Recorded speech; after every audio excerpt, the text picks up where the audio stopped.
Thanks for coming on today, Kim. We know you've got a very, very busy life at the moment with all the publicity for more That Glitters, and just want to thank you for taking time to answer some questions today.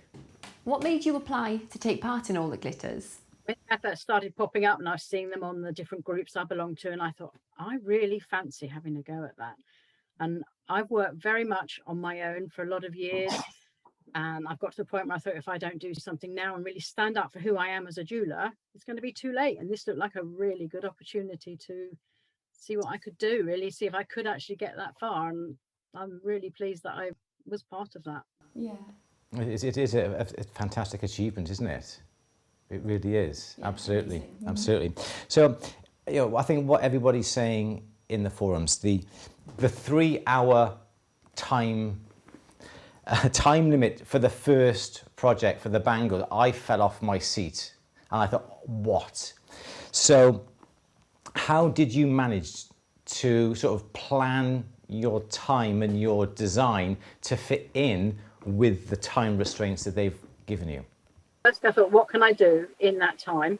Obviously couldn't do 3 really detailed things. So I didn't. I'll do one detailed, I'll do one less detailed, and I'll do one that's very little detail, that's quick. And if I run out of time, I can just do that quickly at the end. That was really my thinking. And I wanted them all to coordinate because that was in the brief. They all should have some sort of connection between them. So, I think, well, that's really what I thought about it. And I thought, well, I like floral, I like leaves. Did quite a simple leaf design and tried to continue that. Yes, and I mean, you've got a piece of metal. Obviously, we all did something very different with that same piece of metal. But no matter how you plan, time was very short. Things aren't going to take what you think perhaps they might, and then you've got to panic. And I wanted to do a good job and show what I could do to advantage, not mess it up. So I was really very focused. But it was extremely tough. I get the pressure. You're clearly inspired by nature. A lot of your pieces are more than jewellery. They're exquisite. They're mini sculptures. Where does your love of nature and botany come from? Are you fond of gardening? Always like being out of doors. I'm out of doors as much as I can. And a long while ago, I saw somebody's passion flower growing over the fence, and I stopped and I looked at the structure of this flower, and I just thought, that's quite incredible. And when I started to do that, I then started to look at other flowers in a similar way to actually see, how they're formed. And I was just, wow, that's amazing. I'm going to try and do something similar in metal because, metal's my thing. And I do garden, but my garden's a bit much like nature intended. It's quite free range. Yeah, I can relate to that, yeah. If you had a chance to complete the projects that you've did again, would you do anything different to what you did? I wouldn't change what I did, but if I had more time, they would obviously be more finished. Yeah. That's the bottom line. They would have been finer. But I wouldn't change what I made. What made you interested in making jewellery and pursuing this as a career? Way back, my father was an engineer and I was used to handling metal, being in the factory and whatnot. And then my tutor at foundation course said she thought I'd be good at jewellery. And I actually went in that direction because, she recommended it and it seemed appealing. And when I sat at the bench that first day and I had a bit of brass and a saw and I was using, I thought, this is what I want to do. I just knew that that's what I wanted to do, using my hands and the metal. As for flowers, I have always loved flowers. I draw them and I've always done that. So that's probably why my work is more floral than not. The show's been a great success. So what impact do you think the show will have upon the industry as a whole? I think it'll certainly have a lot more people interested in making jewellery and actually finding out and knowing what it all entails, what goes on in the industry. People are certainly talking about it, I think. Yeah, definitely. Absolutely, yeah. What challenges did you encounter working in such an unfamiliar environment in terms of things like tools and equipment? Extremely well equipped. It was almost like, yes, look at all this stuff I can use. Tools are tools, really. I brought my own saw. I was allowed to do that, and that made it easier for me because obviously you have some tools that you favour and you want to use. And it was good to use all the equipment, but I don't think anything that I used was unfamiliar with me. So, the steam cleaner, that was cool. Oh, one of those.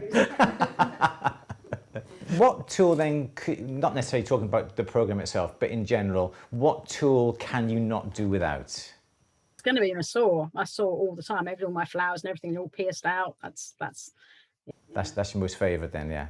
How long have you had the Green Lion saw then? Had it for long? years probably, but I've been through an awful lot. I keep trying different ones, and this one I've been really happy with.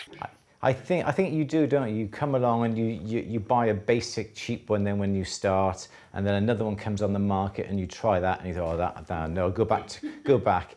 Yeah, they just come and go. They just come and go. Sorry, I digress. Sorry. I can talk about tools all day long, but I can't. Sorry, go.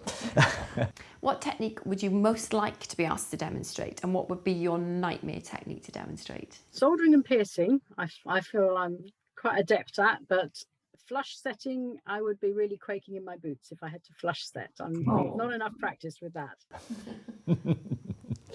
Yeah, it gets most people, doesn't it? You've got to be so accurate with everything. You're burnishing around the outside and then you slip. And then that burnish has marked this. What am I going to do? Try and burnish it back. Then you've got to try and polish the surface. As you say, one slip and it can be ruined, can't it? So what sort of materials then, 'cause we've had a look at your work, what materials do you like working with and what is your preferred material? 18 karat yellow gold. Yeah. If somebody said, make one of your necklaces in 18 karat gold, I'd be like, yes. It is a glorious colour and it works well, everything, isn't it? I mean, 22 carat's good too, but yeah, 18's lovely. I do like a bit of yellow in with the silver for detailed stamens, that sort of thing. A little bit of colouring's nice. What was your favourite moment? It was actually seeing my jewellery on the screen. Yeah. Pieces that I'd already made that they were showing the photographs of, and I thought, oh, that looks so cool. Yeah, that was. Some people think that Sean and Solange seem stern so far. Do you think that that is a fair appraisal? And obviously we've got to realise that workshops can be really dangerous places. So what were they like? I think they were taking their job very seriously there, but they did both have kind words to say that I think didn't show up perhaps. But one thing we get asked a lot by aspiring jewellers is, where do you start? So what advice would you give to young people wanting to forge a career in metalsmithing? Difficult one. I mean, I've done quite a long journey. So I did a course with business studies in it, and then I worked in manufacturing jewellers before I started making them on my own. But I think there's so many routes in, but I think you've got to love what you do, because it's not an easy thing. You've got to persevere. I think that's what the case is. You have to keep practicing, because we get some people message us and they say, we want to learn how to cast. We haven't made jewellery before, but we want to know how to cast.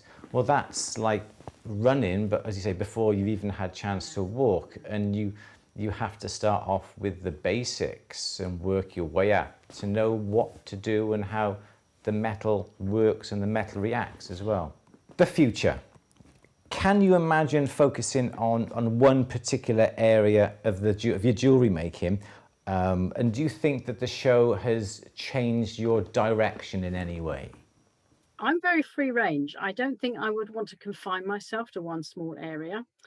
And I also think that the show has confirmed the way I do things, and my processes are really what I need to be doing. So it hasn't changed the way I look at things and the way I feel I should work. It's reaffirmed the way that I work is right for me. And I suppose seeing then your jewellery on the screen, you can see it from a different perspective, because when you have it in front of you, you go, yeah. But when it's on the screen, you're going, wow, yeah.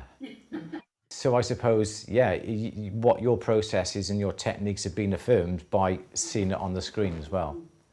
And the amazing feedback. Oh yeah, obviously, yeah, that's what I mean, yeah, and the amazing feedback. Yeah. Once again, Kim, thank you so much indeed for coming on this afternoon and taking time out to answer our questions. You've been great, you've been absolutely brilliant. Thank you very much for taking the time. And don't forget, you can watch on BBC Two All That Glitters, airs at 8 p.m. on Tuesdays and is also available to watch on BBC iPlayer.